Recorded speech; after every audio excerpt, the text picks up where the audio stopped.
Hey there, Kristen Jacobson here. So here's a fun but sad fact for us. Most of the people that love our show are still not subscribed to our channel. Now, here is the deal that I'm going to make with you. If you can find it in your heart to click the subscribe button, I promise you that we're going to get better guests to provide deeper insights and more practical steps in the online business M&A space. So that's the deal. If you can hit the subscribe button and also put on the notifications, we'd be really, really grateful for that. And we'll make a better show for you moving forward. Now, I hope you enjoy the rest of the episode. Hello, everyone, and thank you again for tuning in to the Digital Dealmakers podcast. I'm very excited to have a special guest with us today. We have Rachel Murphy from the Grafter.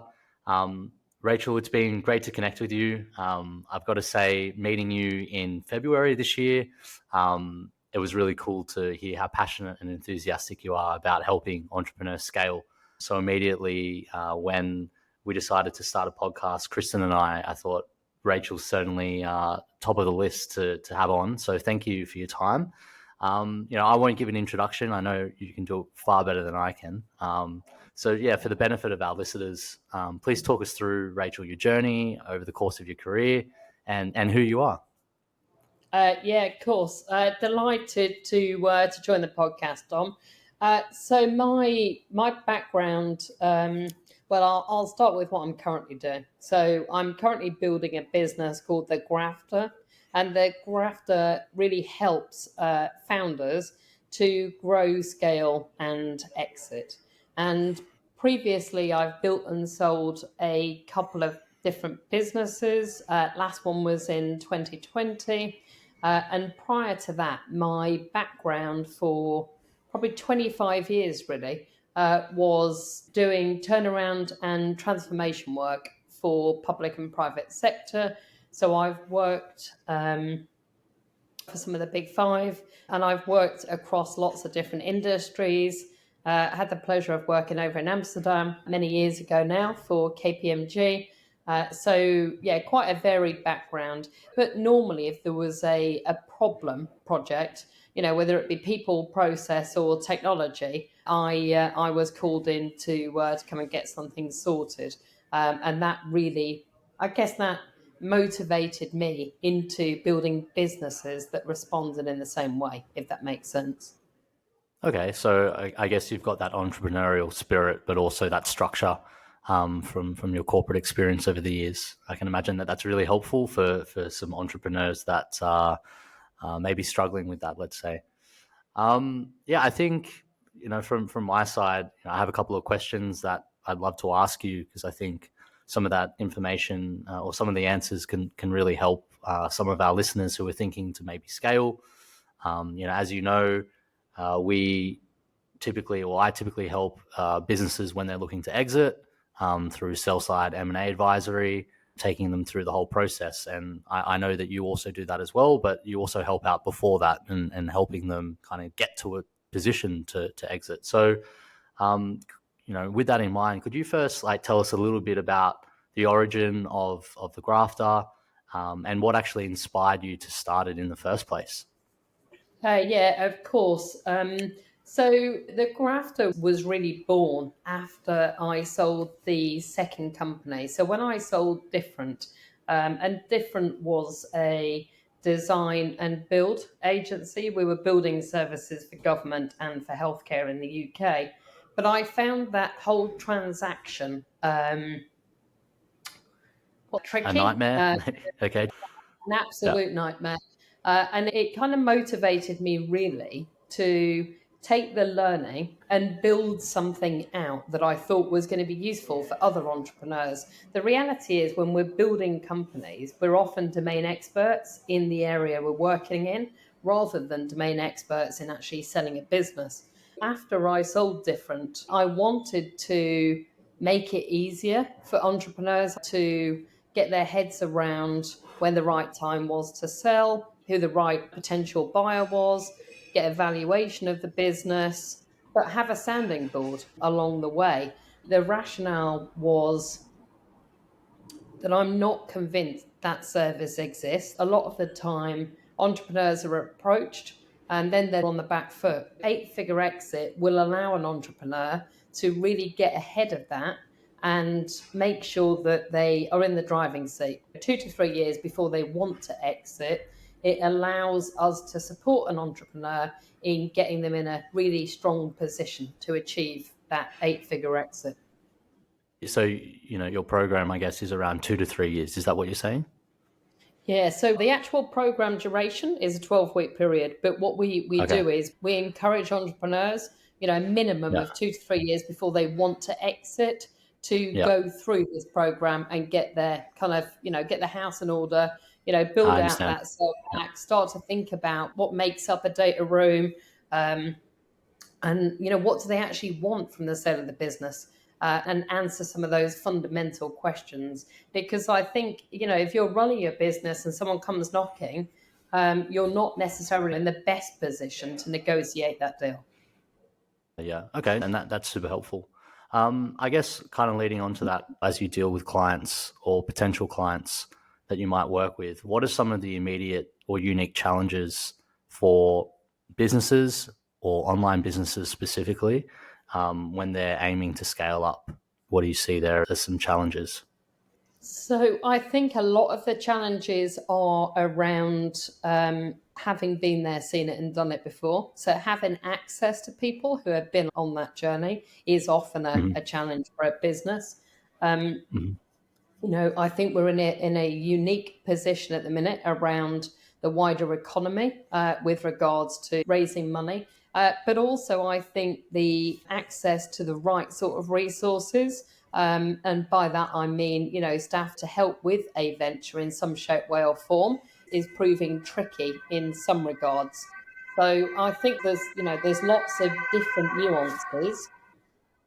The Ambulance, siren, is it yeah, is it that loud? very Sorry. loud. Yeah, yeah, that's fine, Uh, mate. Um, okay, so Rachel, when you're dealing with prospective clients that you might work with, they come and see you and they say, Rachel, I'm an online business, or I am a business that's not online as well, that's diversified a little, bricks and mortar. Um, what are some of the unique challenges that you see when they're first looking to scale? I think that I'm not sure they're that unique, if I'm honest, Dom. So we see Mm, lots of the same challenges with businesses, whether it's around having that network of experienced advisors to help a business. Often, that phrase about a CEO being a really lonely role is particularly prevalent, I think, for entrepreneurs. I often think accessing the right resources at the right rates is a challenge. But I also think we've seen challenges over the last couple of years with regards to raising money, liquidity in the market. But I think the lots of the businesses that we deal with are wanting to really increase revenue, and drive a mhm. larger number. And by definition, once we help them solve that problem, the next issue is how do they deliver to that? And that's where we see challenges around ways of working, around accessing the right resource, and I think maintaining culture as a business grows. They tend to be recurring themes. Yeah. Okay. So super helpful. So you've got, I guess, some qualitative struggles and quantitative as well. Um, I think it's interesting that you said, yeah, they're probably not that unique. They're probably all common. And I see that as well in my work. A lot of the difficulties that sellers face when they're trying to exit are often common and very kind of straightforward to solve. It doesn't matter if it's a different business. Often, if you go through a standard operating procedure or structure, you can often address those challenges immediately. You mentioned revenue and growing through that. Um, I guess what strategies have you found to be most effective in helping certain businesses accelerate their growth? And do you have any examples or case studies that you've worked on recently? So, without exception, every single business we've worked with, there has been a need to look at the strategy, and not look at the strategy from a, create a polished document, but from a what are you really going after? How are you really executing? Do you really understand the market? Is there space in the market for what you're taking out, and have you engaged with the market and asked some of these questions? So we always start with that bit, and every time there's work to do. I was talking with my internal team at the Grafter today. We have actually refreshed our strategy every 12 weeks for the first year that we've been trading. And that's because the market is shifting and we're in a really flexible position as a startup business to respond to some of that need. So strategy always. And I think that lots of businesses are very good at the specific area that they've been focused on. But if you take a step back and you ask the questions around, how are they getting the stuff to market? Have they actually fully defined what their services or products are? A lot of the time that hasn't happened, and stuff has kind of snowballed for good reasons. And they've therefore started to build without some of these building blocks in place. So what we actually do with clients is we undertake something called a business 360, where we have a look at all areas of the business and we will identify where the gaps are. And from those gaps, we will then start to put some consultancy interventions in place, whether it be focused around driving revenue, or it be needing to re-architecture a technical platform, or it be, they've got a great product, but they want to go into another location or into another market. So once we've done that business 360, we can be really specific about what outcome are we going to jointly deliver as part of our engagement with them. And the outcomes that we've been working on in the last 12 months have almost all been focused around driving revenue for businesses. Probably 50% of the companies we're working with are in the healthcare space. A number of them are professional services businesses, and a number are online platforms.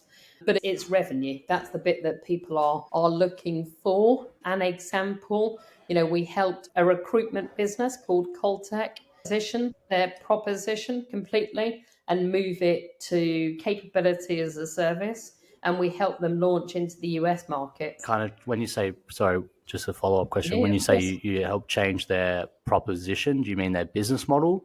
So the way they were charging, or is it, their services as well?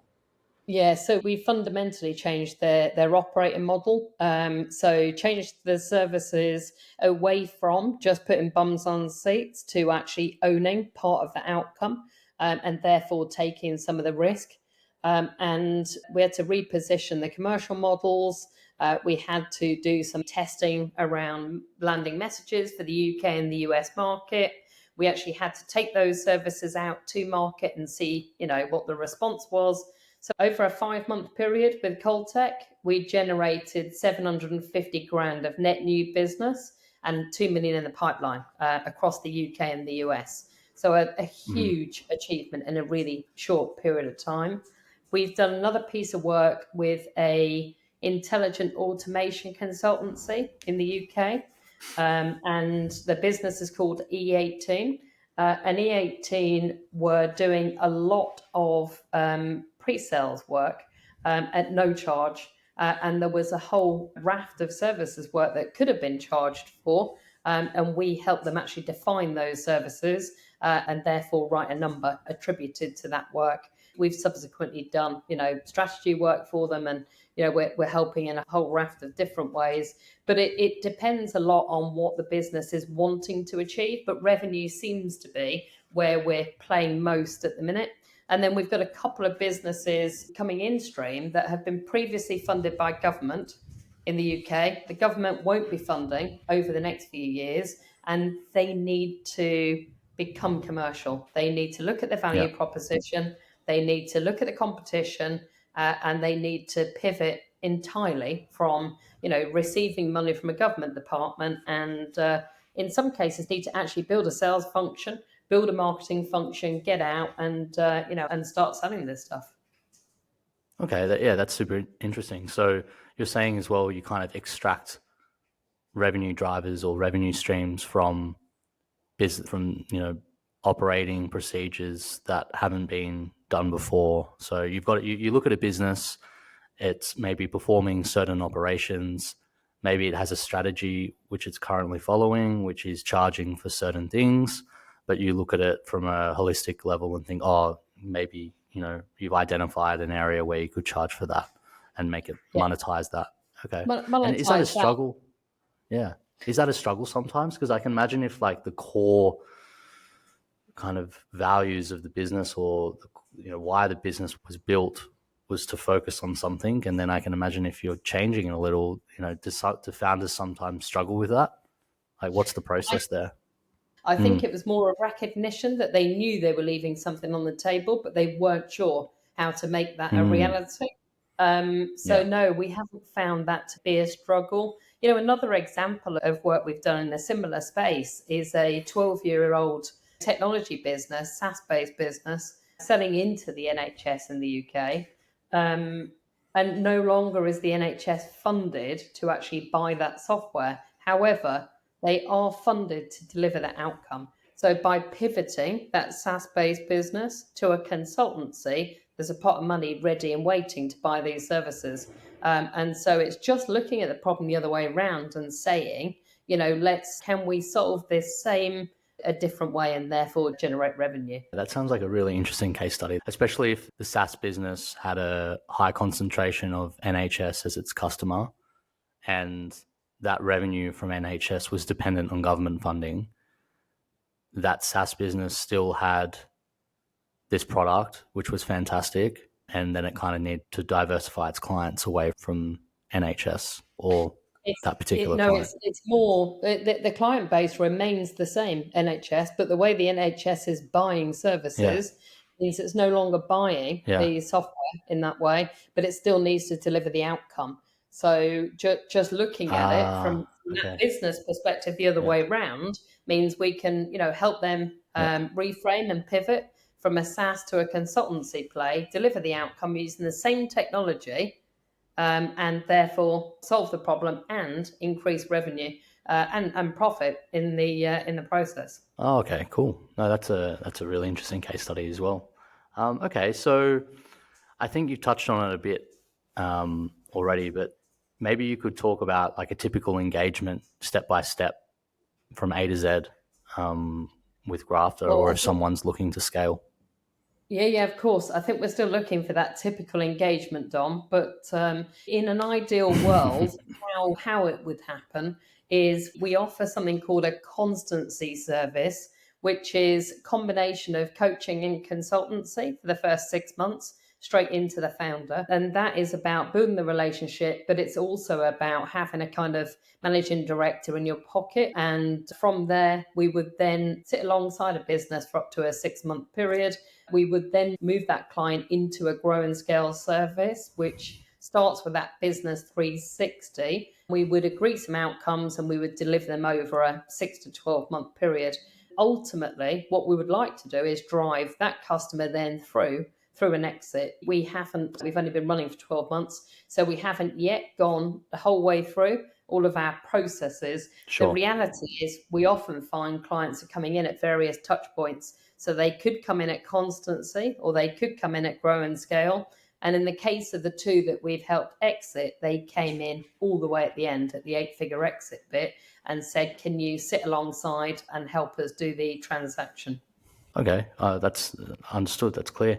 Thank you. In terms of more financial and operational benchmarks, so during your process that you just spoke about, what are I guess of course it changes for each business, right? And it depends on the exit they're looking for and it depends on the acquirer.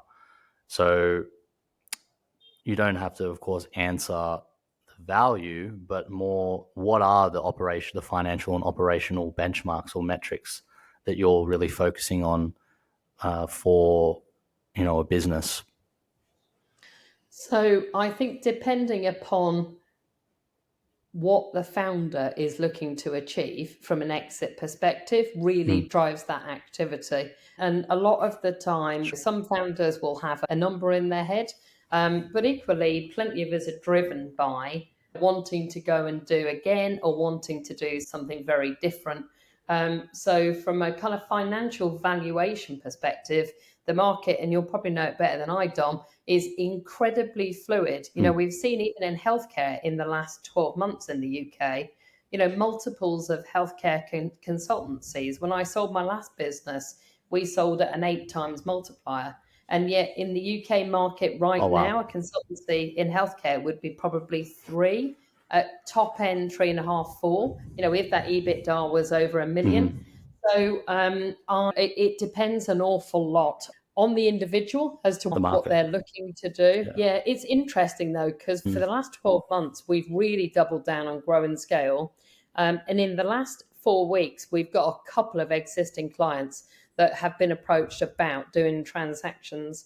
So I wonder whether there's more liquidity and things are starting to hot up again at the minute. But we're often finding very much personal choice.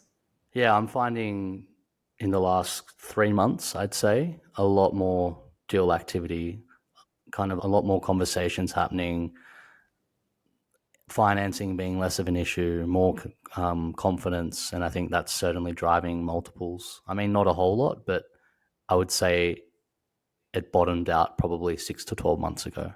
And that's, I mean, I'm not sure if that's in line with, what everyone's saying in all the kind of macroeconomic reports. But, from someone who's on the ground and dealing with, deals every day, I'm certainly seeing that confidence from acquirers. And I think it's really important, what you raised there.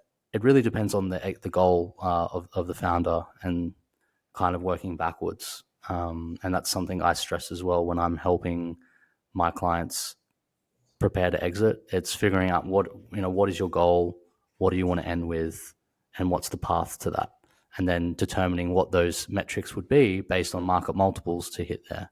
Of course, different businesses have different metrics to focus on, and that's basically obvious because you have different business models, of course. Yeah, it's interesting, I think, Dom, that does align with what we're seeing from a liquidity perspective in way of transactions and deal and movement. I think the reality is, from a macroeconomic perspective, there's still an element of doom and gloom. From a UK perspective, we've got an election that will kick off at some point in the next few months. But I'm not entirely buying it being a bit more at the coalface, because we're seeing more movement. We're seeing more interest in wanting to make acquisitions. We're seeing businesses continue to grow. And so, I think what we're hearing in the press and, what happened in reality are often two distinctly different things. Yeah, exactly. Now, kind of a question from my side as well. It's really important to kind of learn about kind of lessons learned and not mistakes, but lessons learned. So, what are some of the important lessons that you've learned from scaling? I mean, I think before actually you mentioned on your exit, you said it was not the best, let's say, experience. So what are some lessons that you learned from the exit? What are some lessons from your personal exit, I should say? What are some lessons learned from scaling businesses that you've seen? I think it's a great way to kind of share these lessons learned for people to learn from. Yeah, of course. So I guess the biggest lesson for me with the exit process is I was out of running my business for probably a 6-month period, and I hadn't legislated for that. I hadn't understood that my eye was going to be off the ball from a business development perspective for quite that magnitude. So there was some learning for me there in way of, if I was doing another transaction, would I have an advisor sitting alongside to help me more? Probably. I didn't have that. I mean, I had a lawyer last time. We didn't have corporate finance. So I think there's a bit of learning there. My eye was off the ball and focused on trying to do the exit and that transaction, but that had a very, definitive impact in new business generation. I think the other bit that I really, really struggled with after I did the exit was there is no downtime between doing the deal and going straight into chasing a new number for the new buyer as part of the earnout. And I found that bit really, really hard. And it's not that I'm not up for working hard, but it is you're doing two jobs for 6 months on the run up to doing the deal. You do the deal, and then it is like foot to the floor trying to hit another number. And that bit I found that there's got to be a better way to do it, would be my 2 pennies worth. I have no idea what the better way is. I've got no solution to that, but I found that very tricky. So they're probably my kind of key learnings from. Actually, there's one more. My other key learning is I think if you're wired, like many entrepreneurs are, your ability to sit still is impacted a little. So I found after I did the transaction, I had a grand plan for 6 months off. I managed to condense that into 3 months, then found myself out in Ukraine helping out because I just needed to be doing something. And so for me, understanding me a little bit better was definitely part of that journey as well. That's super helpful, especially for entrepreneurs who are definitely eager and like juggling a lot of balls at a time, let's say. Okay. Yeah, I think the earnout comment is interesting. One of the hairier topics in a deal structure. And it's really important to define black and white what the earnout is, what is the calculation, what the scope of work is from your side, what's the scope of work from the potential acquirer's side. It can be very difficult to often execute if you don't have those guiding rails and definitions in place. And it's a lot easier to talk about than actually execute, of course. But it's certainly a hairy topic. We should probably actually dedicate a session or an episode on it, because out of all the negotiations that I do personally, it's one that's often skipped over a lot for such an important piece. Sometimes the seller can get a little impatient and just kind of want to get the deal done or move on to next topics. But it's so important to really kind of take a step back and really understand and do your due diligence on the buyer as well. Do the due diligence on what portfolio companies they've bought previously, what businesses they've acquired where they actually did pay out the full earnout or most of the earnout. As a seller, it's really important to do your due diligence on the buyer just as much as they do the due diligence on you. I think that is really solid advice, Tom. However, I think, landscapes change, strategies change, and of course, and it's hard because it's people, and so there's definitely some complexity. And we spent a lot of time talking 100%. about earnout, but still, still found that probably one of the more complex parts of the SPA. For sure. And that's why I said it's easier to talk about than actually execute and do, because there are so many unknowns that can pop up. So it's an interesting topic for sure. Now I want to know a bit about, what excites you, let's say in the next, 6 to 12 months. I wouldn't say 2 years. I think that's far too, in this day and age, it's far too hard to kind of predict 2 years. But what really excites you in the next 6 to 12 months in terms of technology or scaling or, businesses? I think that's a great question, Dom. I think the bit that is exciting me is the potential around things like AI. Now, I know everybody thinks that, they've got an AI proposition and it can happen overnight. But I do think that AI from a consultancy perspective is going to be very compelling. So, if you argue, that you start to build some of the services that we've already created, great example, 8-Figure Exit has a 400-page playbook, hours and hours of content that supports that service. That embedded into an AI proposition is going to be very interesting. So I think there's more to come for AI, but I think we are right at the early stages. And I really don't think we fully understand what we're working with at the minute either, which is a combination of exciting and terrifying. I think the other bit for me personally is the ability to build a business that could operate fully remote. So I find that super exciting. I don't want to be contained in any capacity, but I don't want to be contained in the UK with this bloody awful weather. And so my rationale with building the Grafter was very much about it being remote first.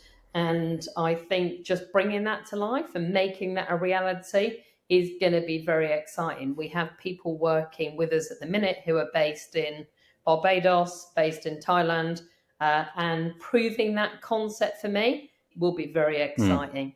And I guess the other bit is some of the client work that we're working with in the AI space.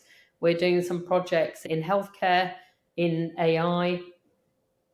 We're also helping raise money, which I've never done before for a client. So the learning opportunity alongside building a business, running a business.